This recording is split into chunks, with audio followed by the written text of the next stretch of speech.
ഉന്നത വിദ്യാഭ്യാസ സ്ഥാപനങ്ങളിൽ പൂർവ്വ വിദ്യാർത്ഥി സെൽ നിർബന്ധമാക്കി സർക്കാർ. ഓഗസ്റ്റ് 15-നകം എല്ലായിടത്തും പൂർവ്വ വിദ്യാർത്ഥി സംഗമം സംഘടിപ്പിക്കും. അടിസ്ഥാന സൗകര്യ വികസനത്തിലും അക്കാദമിക പ്രവർത്തനങ്ങളിലും പൂർവ്വ വിദ്യാർത്ഥികളുടെ സേവനം ഉറപ്പാക്കാനാണ് ഈ പദ്ധതി. ഏതൊക്കെ രീതിയിലാണ് പ്രവർത്തനം എന്നതിനെക്കുറിച്ച് വിശദമായ റിപ്പോർട്ട് നൽകാനാണ് നിർദ്ദേശിച്ചിരിക്കുന്നത്. ഗോപാൽ ഷീല സനൽ നമുക്കൊപ്പം എത്തുന്നു. Gopal Sheela Sanal, good evening. Classmates സിനിമ ഇറങ്ങിക്കഴിഞ്ഞപ്പോഴേക്കും ഒരു വട്ടം കൂടിയ പാട്ടുമൊക്കെയായി ഒരുപാട് കൂട്ടുചേരലുകൾ നമ്മൾ കണ്ടിരുന്നു. പക്ഷേ ഇനി അങ്ങോട്ടുള്ള കൂടിച്ചേരലുകൾ അത് കൃത്യമായ ലക്ഷ്യത്തോടെ കൃത്യമായ മാർഗരേഖയോടെയാണ് എന്നതല്ലേ മനസ്സിലാക്കേണ്ടത്?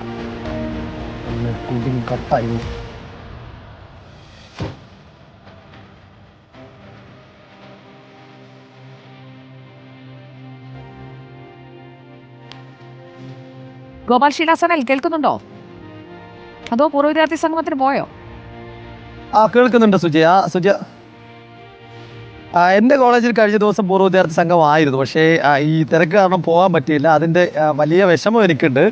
എന്തായാലും ക്ലാസ്മേറ്റ്സ് സിനിമയോടൊപ്പം തന്നെ അതുമായി ബന്ധപ്പെട്ട ഗൃഹാതുരത്വമൊക്കെ അയവിറക്കാൻ ആഗ്രഹമുള്ള വിദ്യാർത്ഥികൾക്കും പണ്ട് പഠിച്ചിറങ്ങിയ ഇപ്പോൾ പലയിടങ്ങളിലായി കോണുകളിലായി ഉള്ളവർക്കുമൊക്കെ ഒന്ന് സന്തോഷിക്കാനുള്ള വകയാണ് ഉന്നത വിദ്യാഭ്യാസ വകുപ്പ് ഒരുക്കുന്നത്. അതായത് ഓഗസ്റ്റ് 15-ാം തീയതിക്കകം സംസ്ഥാനത്തെ എല്ലാ കലാലയങ്ങളിലും എഞ്ചിനീയറിംഗ് കോളേജ് അടക്കമുള്ള എല്ലാ കലാലയങ്ങളിലും പൂർവ്വ വിദ്യാർത്ഥി സംഗമങ്ങൾ സംഘടിപ്പിക്കാനാണ് തീരുമാനിച്ചിരിക്കുന്നത്. അതായത് പൂർവ്വ വിദ്യാർത്ഥി സെല്ലുകളുടെ പ്രവർത്തനങ്ങൾ കൂടുതൽ ശക്തിപ്പെടുത്തുക, അതുവഴി പല തരത്തിലേക്കുള്ള നേട്ടങ്ങൾ വിദ്യാലയങ്ങൾക്ക് നേടിയെടുക്കുക എന്നതാണ് ലക്ഷ്യമിടുന്നത്. അതിന് പ്രധാനമായും അക്കാദമികമായും സാമ്പത്തികമായുമുള്ള സേവനം ഈ പൂർവ്വ വിദ്യാർത്ഥികളിൽ നിന്ന് ഉറപ്പാക്കുക എന്നതാണ്. അടിസ്ഥാന സൗകര്യം, അതിനോടൊപ്പം തന്നെ വിവിധ മേഖലകളിൽ മികവ് തെളിയിച്ച വൈദഗ്ധ്യം തെളിയിച്ച പൂർവ്വ വിദ്യാർത്ഥികളുടെ അക്കാദമികപരമായ കഴിവുകളും അവരുടെ അനുഭവ പരിചയങ്ങളും ഇപ്പോൾ പഠിക്കുന്ന വിദ്യാർത്ഥികൾക്ക് പകർന്നു നൽകുക തുടങ്ങിയ വലിയ വ്യാപ്തിയിലുള്ള ഒരു പദ്ധതിക്കാണ് ഉന്നത വിദ്യാഭ്യാസ വകുപ്പ് ഇപ്പോൾ